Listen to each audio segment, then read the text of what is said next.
Vladimir Putin and Indian Prime Minister Narendra Modi have constructively discussed the settlement of the conflict in Ukraine, Russian presidential spokesman Dmitry Peskov has said. At the same time, the Kremlin noted that Modi does not pretend to mediate on the issue. Everyone is a supporter of peace, and we too are supporters of peace with security for us, and that is why everyone is exchanging views, Peskov said. He added that new ideas were born after the exchange of views on the Ukrainian issue. Modi said that new fresh ideas were born after the exchange of views on Ukraine, Peskov said.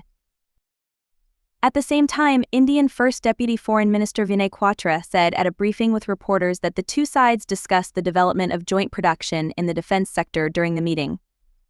Both leaders are very keen to build on this and if necessary add co-production of new military equipment and, if possible, new platforms that can be included in successful co-production projects between India and Russia, he said.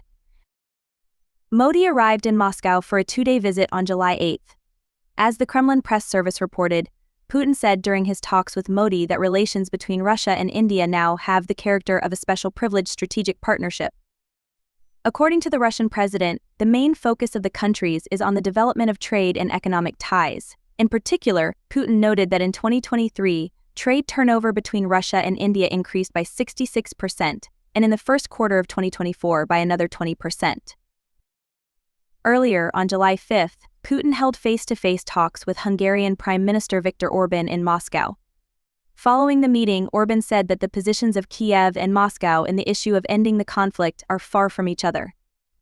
In turn, the Russian president said that Kiev does not allow the idea of a ceasefire because in such a case the pretext for continuing martial law disappears and the country will have to hold presidential elections.